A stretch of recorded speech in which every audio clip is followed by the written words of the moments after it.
Bonjour à toutes et à tous, vidéo particulière aujourd'hui. Comment risque-t-on de casser sa courroie de distribution? C'est parti!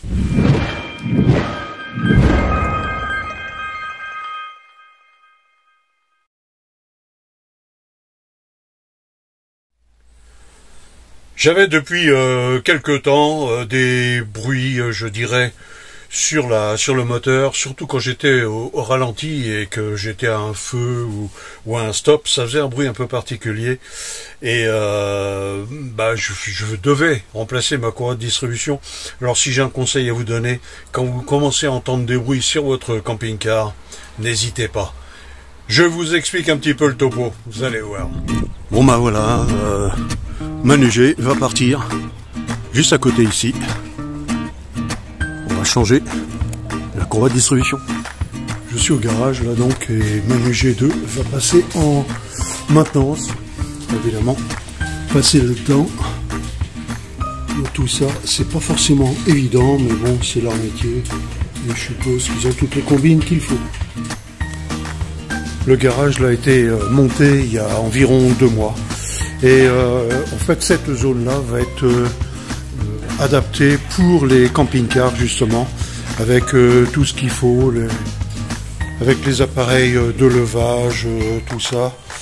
Et bien évidemment, donc il fera tout ce qui est mécanique sur les camping-cars. Mais ça, je vais voir ça avec lui, on va en discuter ensemble. Donc là, mon camping-car, c'est un Euramobile, c'est le 890, pour ceux qui le connaissent. Donc il fait 3,20 m à peu près de hauteur. C'est un assez haut camping-car. Et voilà, donc il y a la place largement pour pouvoir faire les travaux adaptés. C'est sécurisé, son garage est sécurisé, ce qui est assez rassurant. Et puis même si la porte du camping-car, enfin pour les camping-cars était pas assez haute, on peut passer à la limite par ici. Donc ça laisse de l'espoir.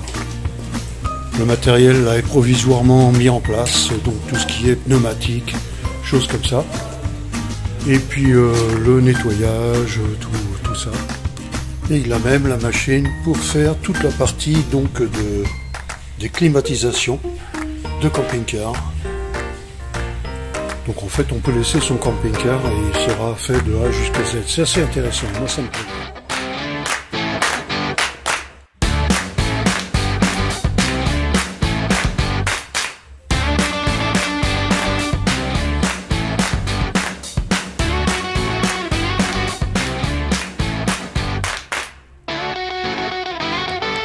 En ce qui concerne l'extérieur, vous voyez, il y a largement la place pour les camping-cars. Donc aucun problème là-dessus. Je vais vous montrer l'accès. Pour l'accès, il est simple, vous voyez, il y a une grande porte. Bien évidemment, tout ça, c'est fermé par cette grille ici.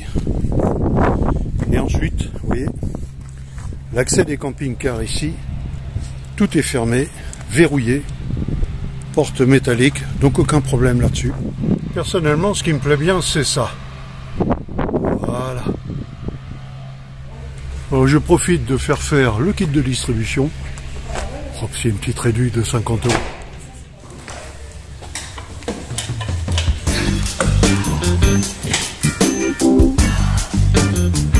Là, ils viennent de faire le remplacement du moteur, carrément sur le véhicule.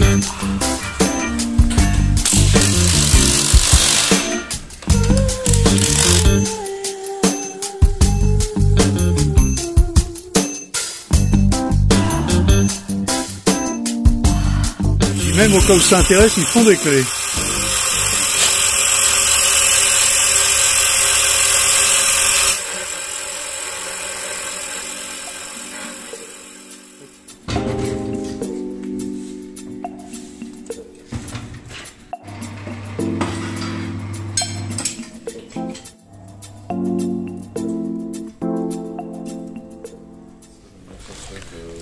Alors le patron du garage, là, voilà, c'est Edgar.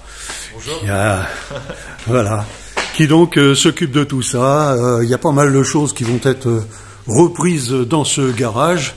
Et donc justement, je vais lui poser quelques questions par rapport à ça. Je voulais savoir déjà, Edgar, qu'est-ce que tu comptes faire là? Tu démarres donc ton garage, ça fait non pas 2 mois, mais 3 semaines, 4 semaines. 3-4 semaines, on va dire un mois, voilà. Exactement. Tu comptes t'attaquer aussi maintenant dans la mécanique et toutes les choses pour les camping-cars aussi, t'aménager, équiper. Oui, tout à fait. Donc, Ouais. tout ce qui touche à la mécanique dans le camping-car, oui, je Ouais. vais bien le faire. Ouais. Voilà. Ça, il n'y aura pas de souci. Voilà. Tu as un parc de combien là? L'extérieur, ça fait combien? L'extérieur, ça fait à peu près aménager ce qu'on a, c'est à peu près dans les 2000 mètres carrés. 2000 mètres carrés, ouais, ça fait de la place pour les Ça mettre. fait Ouais, ouais. largement. Et tout Ouais. est clôturé, donc fermé. Ouais. Donc il n'y aura pas de souci de stockage. Ouais. D'accord. Il y a une question que je voulais te poser parce que on en a parlé à l'instant là justement. Par rapport au matériel, tu disais donc que tu préférais avoir du bon matériel, c'est ça? Si possible, ouais. Ouais. Et pas penser au prix tout le temps. Oui, oui, c'est sûr. Parce C'est que sûr. prix-qualité, ça devient très compliqué dans notre domaine. Et Ouais. avoir du bon prix et faire des bons prix aux clients, ça devient aussi encore plus compliqué. Enfin, je crois que le choix il est vite fait. Quand on a de la qualité, on sait que ça va tenir. Justement, Quand on achète pas cher, tout voilà. à fait. Hein. Et c'est un choix qu'on peut vite voir. Même avec un petit cylindre bloc tout simple, en fait, on peut regarder tout simplement s'il est de qualité ou pas. Ça, par exemple, c'est au milieu de gamme. Mais quand on regarde un haut de gamme, en fait, on voit bien que eux, ils se sont occupés de bien enlever les bavures. Là, par exemple, on voit bien que c'est des petits détails, mais que ça change vraiment tout. Ouais. Au niveau finition de pièces et qualité de pièces. Là, on est dans la zone donc où probablement il va faire tout l'aménagement pour les camping-cars. Est-ce que tu peux me dire, Edgar, comment tu veux aménager ça, comment tu vas modifier tout ça? En gros, dans cette partie, ça sera consacré tout ce qui est véhicule lourd, gros jumelé, tout ce qui est grand Iveco. Donc ici, il y aura un pont 4 colonnes, en fait, avec les machines à pneus qui seront placées juste sur le côté là-bas. Évidemment, je vais les remplacer. Je sais qu'ils sont pas trop vieilles, en fait, mais ils sont pas trop adaptés par rapport aux pneus de run flat et tout ça, en fait. Donc on va investir là-dessus et acheter vraiment quelque chose de super qualité. Et donc aménager vraiment un coin espace, service rapide. Ouais. Et bien sûr, s'il y a d'autres choses à faire, plus important, genre un camping-car de ce gabarit-là, en fait, on pourra évidemment faire la listrie sur un pont de 4 colonnes. Voilà. Ça peut même aider et on se mettra pas aussi en danger qu'un pont de colonne ou sur les chandelles, bien sûr, avec des criques. Mais ça sera vraiment prévu un coin juste pour les grands poids lourds et des gros travaux, on va dire. Ici, comme j'avais dit, en fait, on a la partie donc 4 colonnes, service rapide. Et ici, en fait, je vais installer un pont. Ça sera un pont 5 tonnes, en fait, avec double bras, double assistance, et qu'on puisse vraiment lever quelque chose de gros et assez lourd. Ouais. Et évidemment, dans ce coin-là, on fera tout ce qui est partie électrique dans le camping-car et tout. Donc tout ce qui nécessite un peu de travail en dessous et avec un pont 4 colonnes, en fait, ce serait plus difficile à faire. Et après, il y a du travail, évidemment, mais on va réussir. Ouais. Alors j'ai eu... je devais de toute façon remplacer cette fameuse courroie, j'en avais l'intention, ce qu'il me fallait c'était trouver un mécanicien. C'est ce qui s'est produit, la chance a vraiment souri à plein de niveaux, c'est-à-dire qu'en fait j'ai trouvé un mécanicien non seulement qui était bon, je vais dire, à des prix très corrects, et en plus de ça, qui était à côté de chez moi. Bon, donc parfait. Je vous laisserai à la fin de la vidéo et en bas dans le descriptif tous les liens de ce monsieur-là. Donc le garage Edge. Voilà. Alors donc il arrive quelquefois qu'on puisse avoir de sacrées surprises. En fait, le galet tendeur était desserré, prêt à partir. J'ai vraiment risqué gros là sur cette histoire. Il avait carrément bouffé les carters. Vous voyez, là normalement c'est tout plat, là non c'est bouffé. Donc je risquais la casse rapidement. Je vous explique le déroulement de la situation.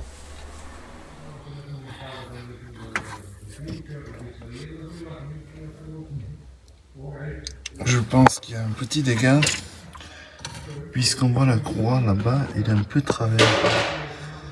Donc ce monsieur,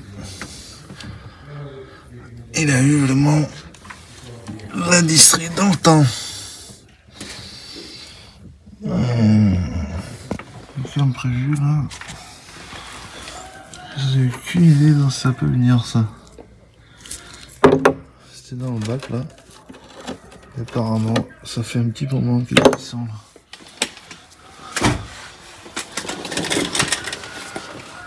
Ah oui. Ok.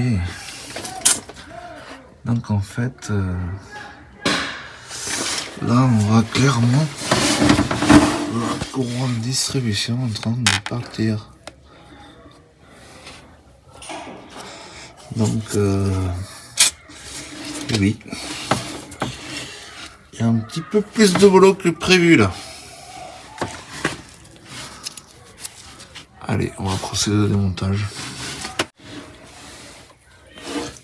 Encore une petite surprise. Hop là.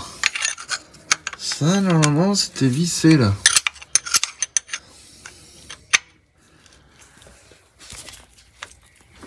Voilà, c'est censé être vissé là.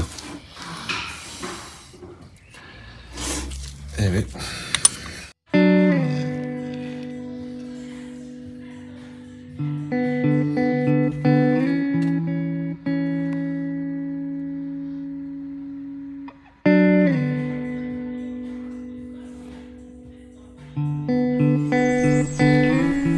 Voilà, la vidéo est terminée là-dessus.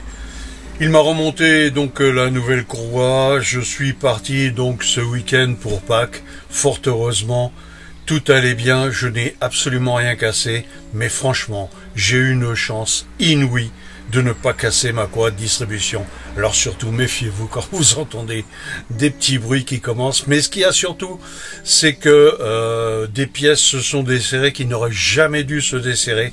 C'est simplement parce que le garage qui a fait le travail avant, qui est une grande enseigne, je la citerai pas, mais elle a fait semblant de travailler, voilà. C'est un très mauvais boulot qui avait été fait. Je vous remercie d'avoir suivi cette vidéo. D'autres sont à suivre justement sur ce week-end. Et puis une autre sur la charge des vélos électriques, très importante.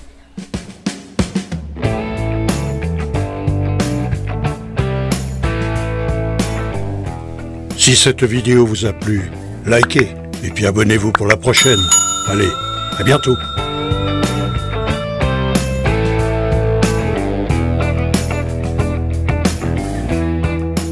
Attention les doigts.